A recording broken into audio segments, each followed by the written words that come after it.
right? Just sit down.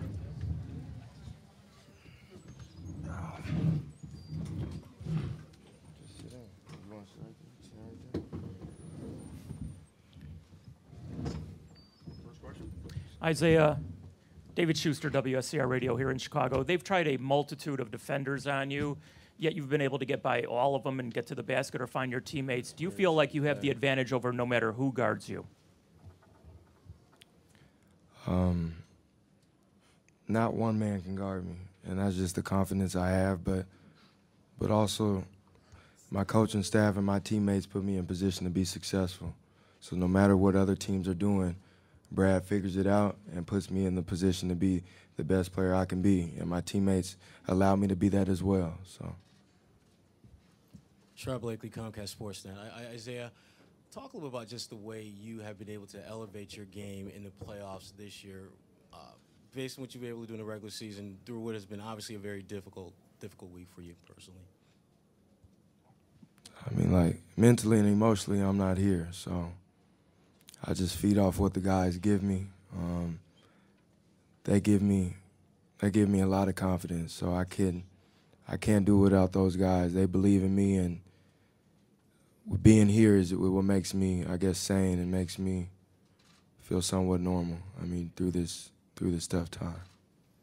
Isaiah, Joe Colley from the Chicago Sun-Times. Fred Hoiberg was just in here and was pretty adamant that he's talked to the officials this entire series. He complimented your ability to get to the hoop, but said if they're going to allow you to carry the ball and put the ball up like that, then it's just you're an impossible cover. What's your reaction to that? I mean, that's not the reason why I'm an impossible cover, but I mean, it is what it is. It's not that funny. But I don't know. I mean, I guess he's going to just keep saying it. But, I mean, I've been dribbling that way my whole life. So, I mean, I don't know what to say to that. Stop. Isaiah over here. Rick Morrissey from the Chicago Sun-Times. How often are you called for that? And how often this year, any year? I don't think I've been called for it one time this year. So I don't think that would change. I could say if I've been called for it a couple times a game, but I can't recall one time this season I've been called for a KYRIE. So.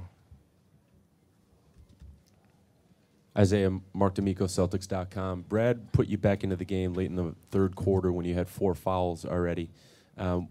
Obviously, the game was slipping away a little bit, and that was kind of a roll of the dice. What was your mindset when you checked back in at that point?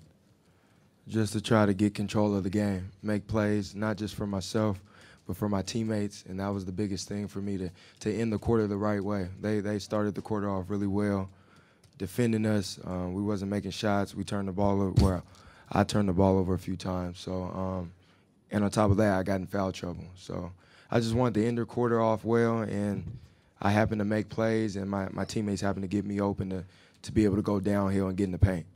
A second question for both of you guys regarding the first quarter. And Gerald, you came out and scored 16 points. What does it do for you guys, and for you, Isaiah, in particular, when you've got Gerald on the court shooting it so well from the perimeter?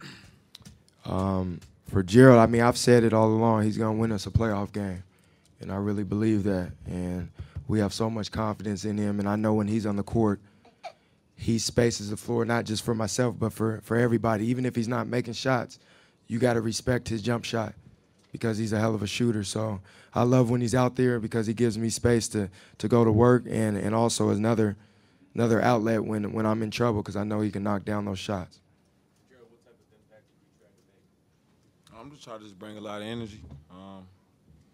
I mean, it's easy playing with Al Horford and Isaiah Thomas, man. Those guys are, they're great orchestras of the offense, and the way IT is able to get in the paint and make plays. It's just really easy just to go out there and just spot up and knock shots down. So my job is just to try to be the most athletic person on the court, on both ends of the floor, rebound the ball, and just try to, guard my yard. Gerald, curious your reaction to Fred Hoiberg's complaints about Isaiah carrying the ball. I don't know, man. I'm just trying to worry about Game 5.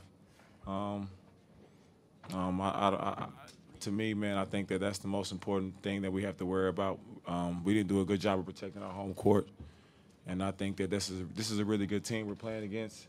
They got really good players. So I think my focus and I think Isaiah's focus is just to try to go out there and protect home court.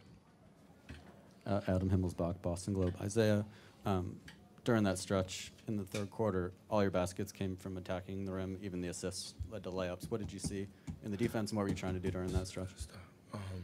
They were picking me up full court. They were trying to pressure, and we knew we just had to space the floor and try to attack them. And like I said, Brad and the coaching staff figured what they were doing out, and we wanted to set the picks as high as possible and then just kind of let me go downhill.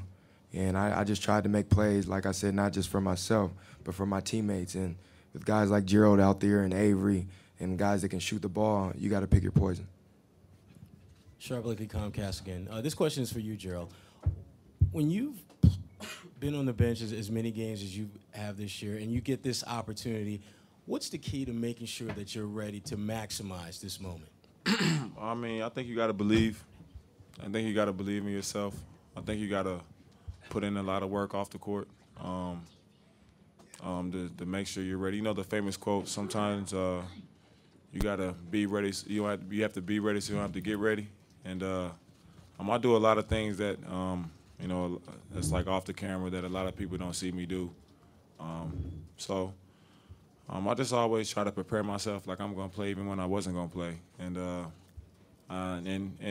even when I wasn't playing, you know, my thing is I was always enjoying the team's success, enjoying somebody else's success. And, you know, that's the biggest part about trying to be a championship team is, you know, it's always going to be certain guys that's not going to play.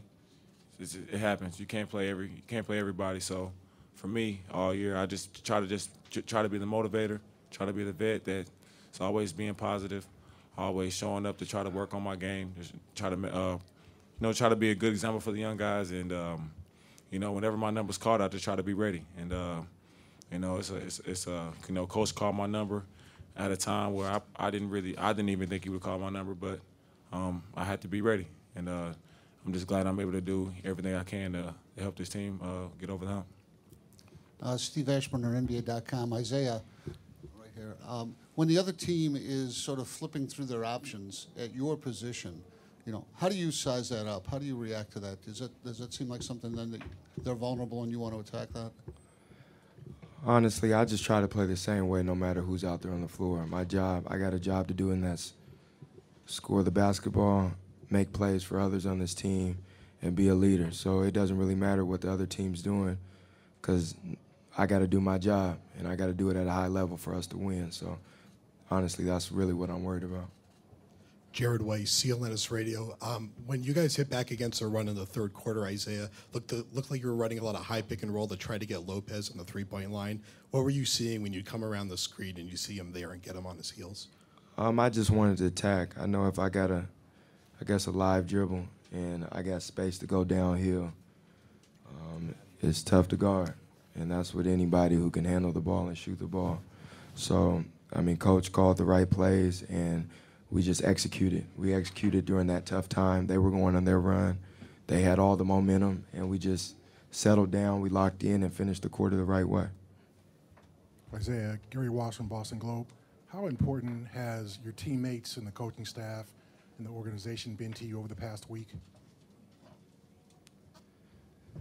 They've been really important. I mean, they've been everything. This organization is the best organization there is, from the people who work in the garden to the players, the coaches, everybody who's a part of the Celtics. They've been supportive. The whole world has, really. So I can't say enough about that. Thank you, Isaiah. Thank you, Gerald. Thank you, ladies and gentlemen, very much.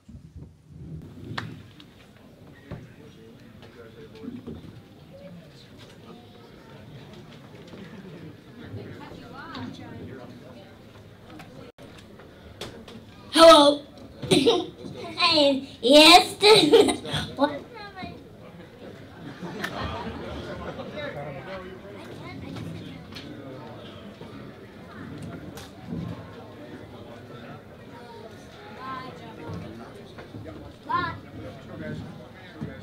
Okay.